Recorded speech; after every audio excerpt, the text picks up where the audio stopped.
Hi, I'm Representative Lynda Schlegel Culver. I'm here at the Farm Show. It is the 100th anniversary of the Farm Show, and I'm sitting here with Russell Redding, Secretary of Agriculture for Pennsylvania. Welcome to the Farm Show. Great to see you. Thank you. Thanks for having me here. You bet. Thanks. So this is the 100th anniversary, and I know it's not annual, so can we talk about why this isn't the 100th annual Farm Show? Yeah, so it has an interesting history. It started in 1916-17 when Secretary of Agriculture Patton sort of took the lead and said we really ought to have a marketplace for farmers to exchange ideas and get together annually. So it started out as a 3-day show.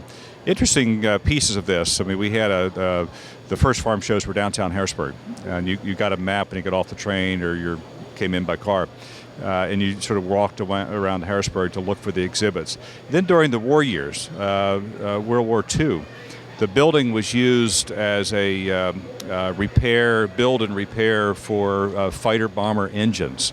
And this building we're sitting in now? So this is the new part, right. But in the old part of the complex on the Maclay Street side, you walk in there, you'll see a storyline there this year. But just think of that building being used to repair engines. That's what it was about. So for 4 years, during the war years, Farm Show continued. It was sort of a modified farm show in that all of the commodities would sort of meet and do their thing.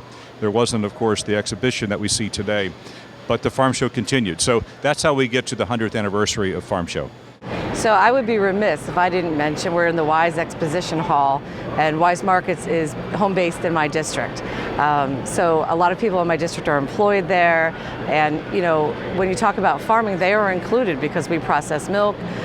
You know, we do our own ice cream plant in the heart of my district. So Weis Markets has had a great impact, I think, on the agriculture community. Weis is, you know, they have a longer history than the Farm Show. Been around a long time, great partners. We're sitting right now in the Weis Expo Hall, but this sort of area called the farm to shelf, where we've taken 4 commodities that the Weis Market and their family over time have purchased: potatoes, milk, pork, and apples.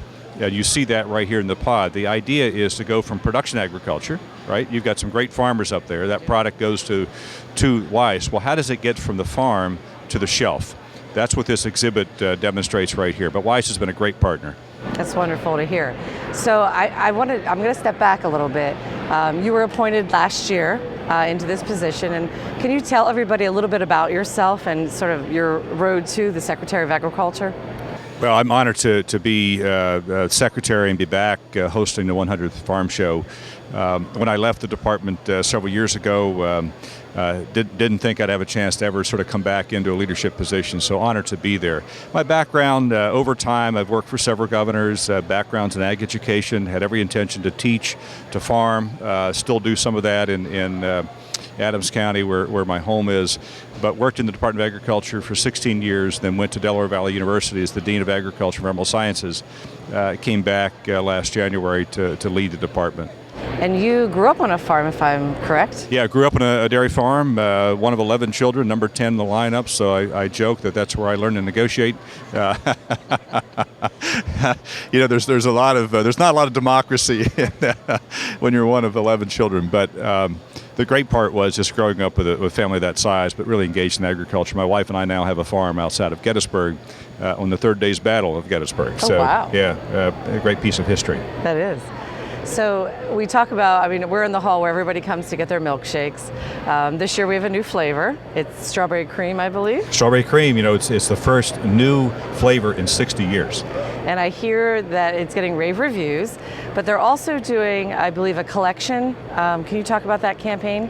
Yeah, so in the last administration, Governor Corbett and Secretary Gregg led an effort that had been talked about for a long time. I give them a lot of credit because they figured out, with the Pennsylvania Milk Marketing Board law, there are some sort of parameters that are really difficult to work with. But in partnership with the food banks and the Milk Marketing Board and a lot of folks involved in that, they figured out how to create sort of a classification for food banks to purchase milk.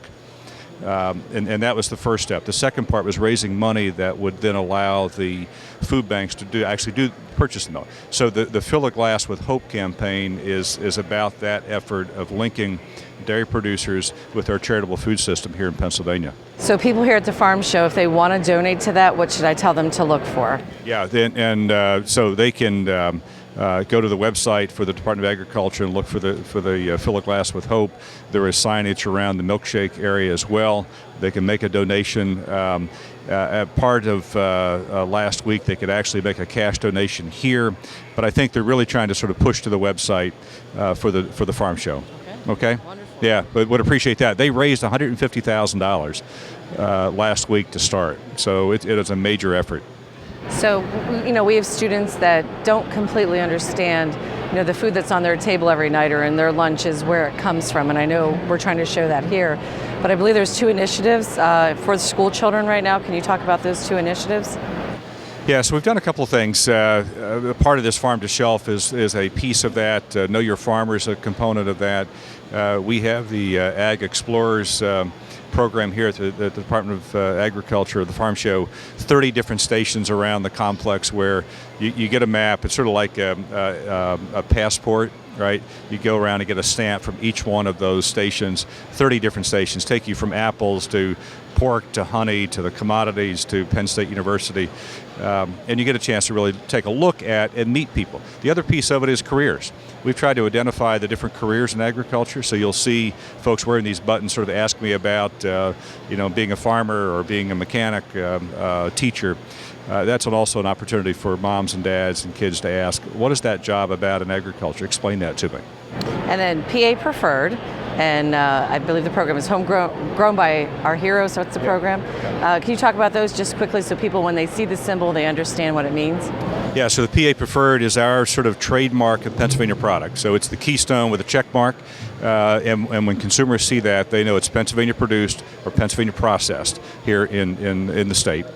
So a lot of products are carrying that label. The Homegrown by Heroes is a national program. Pennsylvania is the 3rd state to participate in that.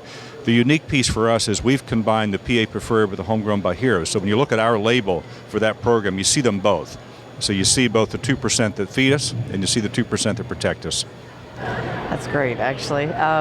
So I also want to ask, and I would be remiss if I didn't on behalf of my constituents, we've had a very difficult budget year. When we had the last budget go through and the governor he did blue line out a good bit of agriculture. And there's concerns, from our conservation districts, who our communities use very heavily, and they're very involved in our communities, to, ag research at Penn State. Again, we rely on very heavily. We have many students that go there and come home and run the family farms. So there's concerns being thrown at us from all angles, as I'm sure you are here this week. Yeah, it has tested our patience, right? Collectively tested our patience, and I've had a lot of questions in the last couple of days here at Farm Show about sort of what happened, why are we where we are, is our food safe, and all those things that we're entrusted with. It's also a reminder of just what the Department of Agriculture has responsibilities for. And I've said to everybody, this is one of those teachable moments, because we now have sort of attention on, what does the department do? I will say in the vetoed budget, the top line for the general government, which supports our animal health, the Bureau of Food Safety, plant health, and most of our department programmatically, that was not vetoed, so we're okay there. However, those lines that you noted in terms of cooperative extension, or Penn Vet School and Center for Dairy Excellence, all critical lines. We are challenged by what has happened, both in terms of process and action. The issue now, I think, for all of us is sort of how do we solve that, right? And the issue specifically around cooperative extension and Penn Vet is the corresponding appropriations, for those institutions. So that's got to be addressed as well. So we'll keep working at it. I've tried to reassure both deans. We've had conversations with Dean Roush and Dean Hendricks. We'll continue to work together. They've given the assurance that on the high path avian influenza, which has been a major issue for us last year and continues, that all of those efforts are being taken to protect it. But that's our collective challenge. But I appreciate your support. Well, I mean, it is our number one industry. It You're is. right. What a great teaching moment. Yeah. For all of us at this point. For all of us, and I just ask folks to please, to raise their voice ask about it, inquire about it, encourage all of us to sort of get this thing resolved. But thanks for your help. I thought it was said best yesterday at the breakfast that we had. One of the former secretaries had said, how important our military is, and that 2%, of our population decides to step up, with their courage and defend our country and our rights to freedom. But also 2% decide to feed us and do the farming part. And he said it, a country that can't feed, their country good, solid, safe food is a country at risk. And I thought it was well said. Yeah, it's a national security issue. It's partly why we've taken the task in the department to develop a strategic plan for agriculture. We have them for healthcare and education and banking and a lot of other sort of industries, but not one for agriculture. And I think Secretary Hayes sort of said it well, that we really ought to be mindful that these are linked security issues. So to end out a little on a lighter note, could you maybe share with us what your favorite memory is of being at the farm show? Yeah, so for me, I've always sort of appreciated my own sort of involvement and just being able to either lead the farm show over the years as a deputy secretary or secretary.